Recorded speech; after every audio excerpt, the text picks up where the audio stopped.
Repetition is the मंत्र, दोहराव ही मंत्र है। आवर्ती नाम मंत्र अस्ति, आवर्तन ही मंत्र है। मुझे आप वहां से कोई भी व्यक्ति आवाज देगा कि हंसराज, मैं कहूँगा हाँ भाई साहब, क्योंकि 2.5 साल की 2 साल की उम्र से मुझे ये मंत्र दिया गया कि तुम हंसराज हो, हंसराज हो, हंसराज। आप राधे राधे राधे राधे करेंगे तो आपको कभी मुश्किल आएगी तो राधे को ही तो याद करोगे आप। एक सिख भाई है वाहेगुरु वाहेगुरु वाहेगुरु करेगा तो वाहेगुरु ही तो उसको याद करेगा। यानी कि साइंस क्या कहता है इसको समझो। आपके कॉन्शियस माइंड और सबकॉन्शियस माइंड में, कॉन्शियस माइंड में जो बात बैठ गई, जो आपने सुना, जो आपने देखा, जो आपने सोचा, वो आपके सबकॉन्शियस माइंड में जाके शिफ्ट होती है। और सबकॉन्शियस माइंड में अगर ये बात फिट हो गई कि कैंसर ठीक होता है तो बिल्कुल होता है, और नहीं होता है तो बिल्कुल फिर दुनिया की कोई। अब इसका रिपीटेशन इज द मंत्र। ये कैंसर को रिपीट नहीं करना है। परिवार में 24 घंटे कैंसर की चर्चा नहीं करनी है।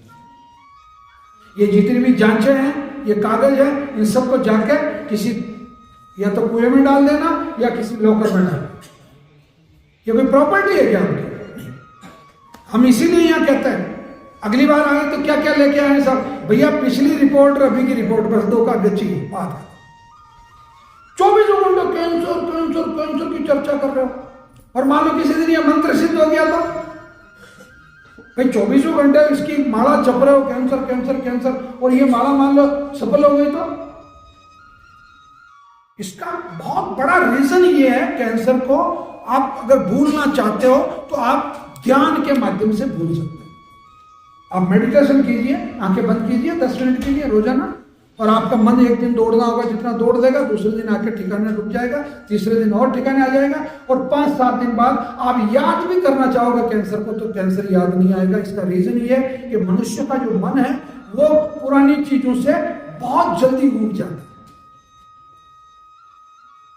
ये सेकंड मैरिज करना, लव अफेयर्स होना, ये सभी कारण मनुष्य के मन के कारण है कि वो अपनी पत्नी से बहुत जल्दी उब जाता है। और मान लो किसी दिन पत्नी उब गई तुम्हारे से तो हाँ भाई, मान लो किसी दिन मैडम के दिमाग में आ गया ऐसा भाई ये आउटडेटेड है, एक्सपायर डेट है, अपने तो नया मॉडल लाते हैं। सेम वही कहानी आपके कैंसर में है। आप सोचिए मुझे नया मॉडल लाना है, मैं आज से नाचूंगा, मैं आज से संगीत गाऊंगा, मैं स्कूल जाता हूं तो स्कूल जाऊंगा, मैं शादी विवाह में जाना तो शादी विवाह में जाऊंगा, मुझे खेत पे जाना तो मैं खेत पे जाऊंगा, मुझे पढ़ना है तो मैं पढ़ूंगा, मैं खाट पकड़ के घर पे नहीं सोऊंगा। बात खत्म। मुझे 24 घंटे कैंसर की स्तुति नहीं करनी।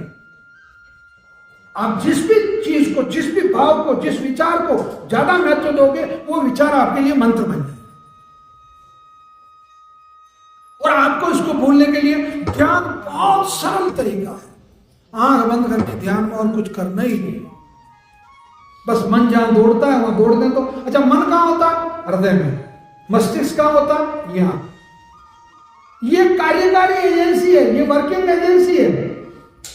ऑर्डर यहां से होता है। मेरा मन कर रहा है यार आज गन्ने का रस पीऊं, मेरा मन कर रहा है यार आज जूते खाऊं, मन करता जूते खाने को, तब आदमी जूते खाता है। बाकी दिमाग कभी नहीं, दिमाग तो कहता भाग यहां से, भाग भाग। मतलब दिमाग तो एग्जीक्यूटिव अथॉरिटी है, वो तो कार्यकारी संस्था है। तो मन ने कह दिया कि कैंसर ठीक हो जाएगा, मतलब दुनिया की कोई ताकत नहीं कि कैंसर ठीक नहीं होगा। दिमाग हमेशा कहेगा कि कैंसर ठीक नहीं होता, परंतु मन ने कह दिया तो इसको मानना मजबूरी है। मन के हारे हार है, मन के जीते जीत। अब बताओ, जैसा खाओगे अन्न वैसा होगा मन। समझ में आई बात? ये आहार है आपका। ये 5 चीजें हैं जो आप यूज कर रहे हो, जो कंजम्पशन है, जो रस बन रहा है। अब ये रस बन गया तो रक्त का कैंसर खत्म हो गया कितने दिन में? 120 दिन में। मांस का कैंसर खत्म हो गया 7.5-8 महीने में। हड्डी का कैंसर खत्म हो गया 2.5-3 साल में। ये इसलिए कैंसर ठीक है। ये केवल नवग्रह आश्रम के नाम से या हंसराज चौधरी के नाम से कैंसर ठीक नहीं होता। समझ में आ गई ना बात? ये